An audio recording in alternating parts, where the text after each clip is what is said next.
hungry. Hello everyone, what's up? Happy couscous, and I have decided to watch the Croods, A New Age. Ow, my fingernail. Shit, that really hurts. You ever have a tear in your fingernail and it catches on everything, even when you're trying to be careful? Anyways, I decided to watch that because I watched the first movie and I enjoyed it so much. And I know that sequels don't usually live up to the first original part of the franchise, but because the Croods had such a special place in my heart, I felt that it would be sacrilegious not to watch the follow-up to their adventure. And you know how art is open to interpretation? I feel like the Croods knows exactly how to play out a message without shoving it down people's faces. So there's so many things that you can glean just from the movie itself. So let's go on into it, and I'm going to give you the quick rundown as to what it was about, so it's not really spoilery, and then I'm going to go into the spoiler territory of the movie. If you guys have not watched it and you don't want anything spoiled, leave. If you have not watched the first one, I guess you can kind of watch the second one, but it really wouldn't make sense. So remember Guy from the first movie? Like I said, you didn't watch the first movie, that's not gonna make sense to you. Well, we get a little bit more into his childhood. He already explained in the first movie what happened, but we get to see it played out. So, for those of you who watched the video before this and I said, it's a spoiler! Guy's dad! Oh my god! No, it was actually a flashback, so thank goodness. Guy, you've got to go. Guy, it's okay. No! Son, the tar is rising. You've got to go. No, you.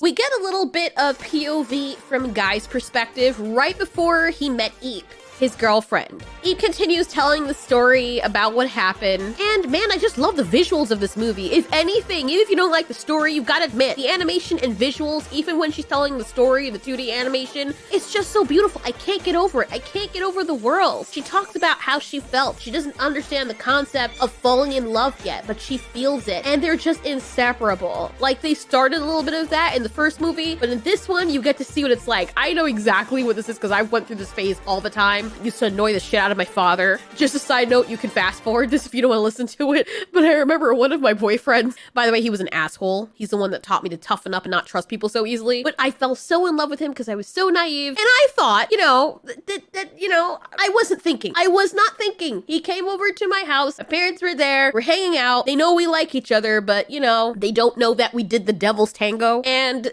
my boyfriend's sitting down in the living room playing my Nintendo 64. And I have my arms wrapped around him, sitting behind him and hugging him like a koala. And I could feel the awkwardness in the room. He was very uncomfortable. My dad was in the kitchen drinking something from the fridge and just kept drinking it and kept pouring more.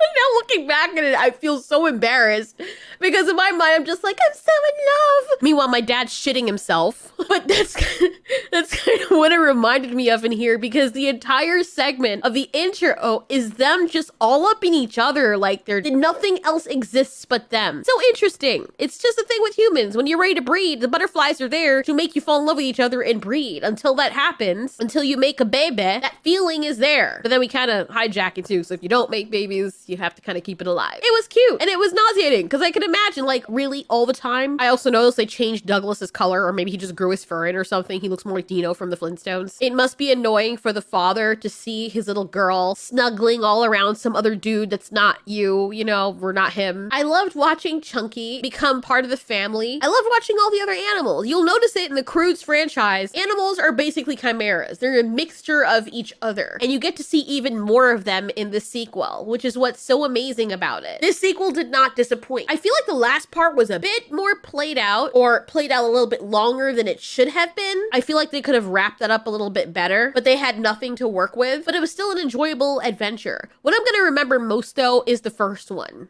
If they had gone to a new world, they were trying to deal with completely different problems, like other people, but they were all dealing with different problems together, I could understand that. And I feel like that would be a lot more memorable. But I still enjoyed this sequel very, very much. And it wasn't shitty. The characters are still who they were, and we got to see how they behaved in completely different situations. We also got to meet different characters who were obviously modern humans, or more modern humans than the Neanderthals, just like Guy is. Brug, eventually, Eep and Guy, they're gonna want to start their own pack, just like we did. It's our nature. No, not happening. The pack is stronger together. Yes! You did it! Eep would never leave us. No. Like Eep would ever. Come on. We We have to watch Grug, Eep's father, struggle with the notion that his daughter is gonna go off and have a pack of her own with Guy. It's too crowded. It's not like Korean culture where the guy moves in and well, basically stays in because he's with his mom and you have to move in with the family and become part of it. No, just like Western culture today, they want to make babies, they want to go off and do their own thing. It's equally as hilarious and sweet that fathers like Grug forget that they were young men who wanted to take little girls from their families and start a pack of their own.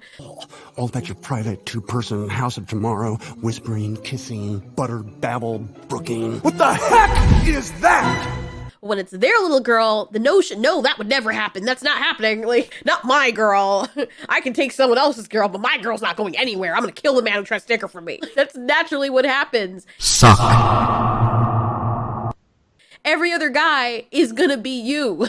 And a father is never gonna feel like any guy is good enough. Unless, of course, he's like a super millionaire and gives him a whole bunch of cars and is big and strong. And then he's like, okay, well, I feel like that person would protect my daughter. My dad's main thing is that the guy loved me and he made enough money to take care of me. I make enough money to take care of myself regardless. But my dad's also easy to get along with and he's very accepting of people. So when I found someone who was really awesome, total nerd like me, but really level-headed, very responsible, had logic and reason, which seems to be very hard to find nowadays. My dad was like, okay, all right, I approve. Not like he had a choice. Like, I find someone, I'm partnered with them for life. My parents don't accept them. Bye. I can't breed with you, so I'm not gonna sacrifice what I can breed with, even though I don't want to breed per se, but still, you get where I'm coming from. And this is what Eep had to struggle with. She loves her family, but her instinct to go and start a family of her own is so overpowering that she's willing to defer everything else, and that's just the way it is. It's one of those growing pains, and I feel like parents who are watching this would totally relate, and kids who are watching this would totally relate. Like, it doesn't matter what spectrum you're on, you would totally relate, and that's where Croods 2 does things right. They also have so many other messages, like accepting people for who they are, not trying to force your agenda on your own kid, you know, because you feel that's the way they should be, not sheltering your kid too much and not letting them live life, being conscientious of the environment. Like, there's so many different things that I loved about this movie. So anyways, spoilers. I'm not gonna be too spoilery with this guy. I know some of you are gonna try to cheat. You're still here thinking that I don't know you're there. I loved when they met the Bettermans, and I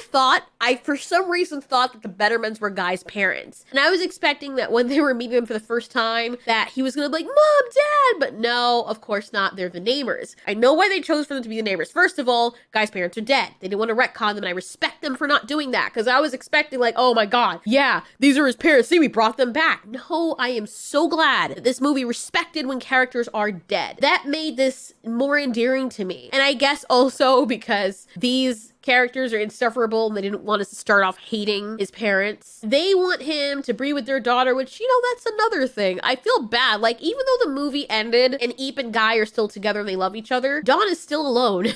Who's she gonna breed with? Grug? No. Maybe Eep's brother? Oh dear. It's not like she has a lot of choices. I'm just acting like a cave girl, Guy.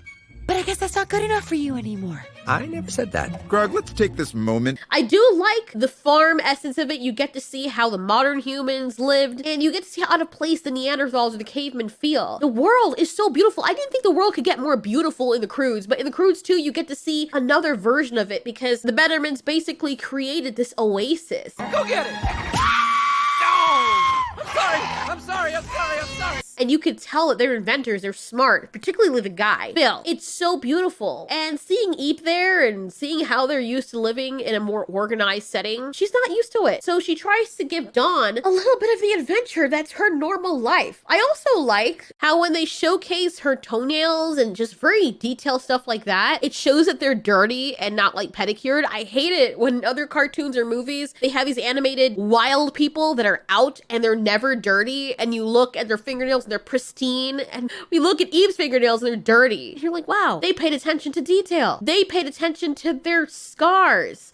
I like how relatable it is also when they mention real world things, like when they went to take Chunky out for a ride or a joyride over the gate that they know they weren't supposed to do it. I thought that they were gonna play the common cliche situation where Eep would get jealous of Dawn, but then they both start screaming at each other because now they have sister love, friendship, whatever. It's so cute. The Croods 2 did so many things right. And this time it was the females who were the rescuers, but the males still came in and did their job as best as they could. But I can respect that. The whole bro love thing was adorable because they're just trying to relate to real life. And I can't say that the sequel was better than the first or the first was better than the sequel. I don't think that's fair. I feel like each of these movies stand alone in terms of their quality. It's like a banana and a persimmon. Both are really nice and they're both fruit, but they're different. You enjoy them in a different way, if you know what I'm saying. It's like the flavor. And I like that. I respect that they did that. I really did enjoy it. I felt like they did things correctly. The animation was great and the messages were still there without being ham-fisted. That's the way that you do it. And they stayed faithful to that. Anyways, I don't want to get too much into it just in case for the cheaters being here who are still here knowing they haven't watched the movie. You should definitely watch this movie. It is so worth it. Watch the first one. Watch the second one. There's a kaiju Rafiki in there. You're going to enjoy it. Thanks so much for watching. This has been Ultiuri. You ask, we answer.